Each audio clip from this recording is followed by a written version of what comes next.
TV47 Digital at Paul Kirobi, na pale kwenye mtandao wa YouTube ni TV47 Live. Kwa hivyo usiende mbali, tayari wageni wameshafika hapa studioni. Nitakuwa naye Wanjiku Thiga ambaye ni kiongozi wa vijana nchini katika chama cha DCP, na nitakuwa naye Ken Babu ambaye ni kiongozi wa vijana nchini United Opposition, Jennifer Waridi wa miradi ambaye ni rais Kenya Youth Organization, na Agogo Mkare ambaye ni mwanachama vuguvugu la vijana katika chama cha ODM, na upande mwingine nitakuwa naye Kipkorir Brian na ambaye ni National Youth Congress, mwenyekiti wa National Youth Congress katika chama cha UDA. Kwa hivyo mtazamaji, wapo ungependa kuchangia mjadala, pia unakaribishwa kwenye mjadala huu komavu hapa katika studio za TV47, na nitakuwa napokea simu ambayo itakuwa inaingia wakati wote na kuwahusisha viongozi ambao ni vijana ambao ni viongozi katika vyama mbalimbali na katika mashirika tofauti tofauti.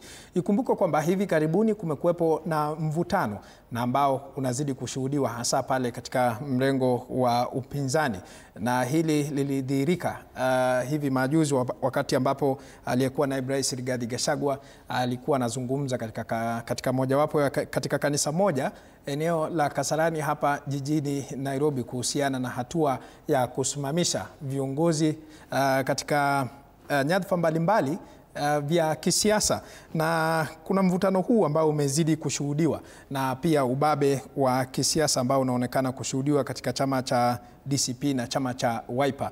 Na ningependa kuanza naye Wanjiku Thiga ambaye ni mwanachama wa chama cha DCP. Naam, karibu sana kwenye studio za TV47. Asante sana. Naam, Wanjiku, ningependa kuuliza hili swali. Mvutano huu na ubabe wa kisiasa umeonekana kushuhudiwa katika chama cha DCP na chama cha Wiper, na Rigathi Gachagua ameonekana kujaribu kuunganisha viongozi wote katika mrengo wa upinzani.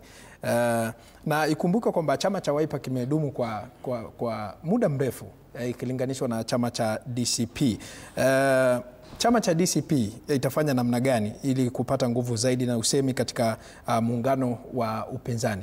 Nimeanza na wewe kwa sababu Rigathi Gachagua alipongeza sana viongozi kiwemo Cleophas Malala, wewe ukiwemo, kutokana na chaguzi ndogo ambazo zilifanyika hivi majuzi, kwa kazi mzuri ambayo mlifanya kwa sababu DCP ilishinda viti mbalimbali. Ndio. Naam.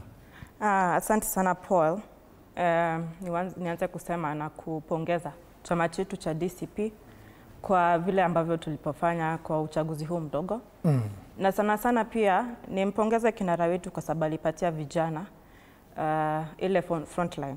Kama mimi kama National Youth Leader nilipewa Kariobangi North nishughulikie and I lead the team ndio tuweze kupata ushindi, na tuliuleta nyumbani.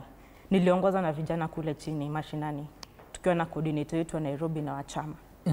Na kama DCP tulifanya vyema kabisa, kwa sababu tuseme kwanza, watu wamesema chama chetu ni cha mlima peke yake, lakini vitu ambavyo tulivyopata ni nje ya mlima. Kwa hivyo tuseme pia kushinda Nairobi ilikuwa a very big moment kwa DCP, kwa sababu sasa tumekita mizizi yetu katika jiji letu kuu. Na hakuna upinzani yoyote inayoendelea katika DCP na Wiper. It is the mandate ya political party leader wetu kuuza chama chake. Lazima aseme nitafield candidates kila kiti hapa Nairobi. Na kusema atafield candidates si kutoka kwa tribe moja, ni kutoka mbalimbali. Mtu yeyote anataka kuwania kiti ako karibu sana kuonyesha kwamba angetaka kubobea kiti hicho, na tutafanya nominations ambazo zitakuwa very credible. Kwa hivyo hata Wiper wenyewe wanauza chama chao.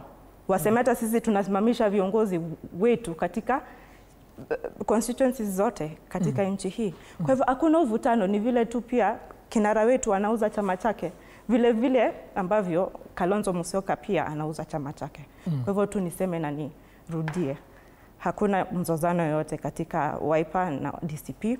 Kiongozi wetu Rigathi Gachagua anafanya kazi kubwa sana kuleta viongozi wote wa upinzani kwa meza moja ili tuweze kunegotiate, na 2027 ule flag bearer tutapatia, huyo ndio tutasimama nyuma yake.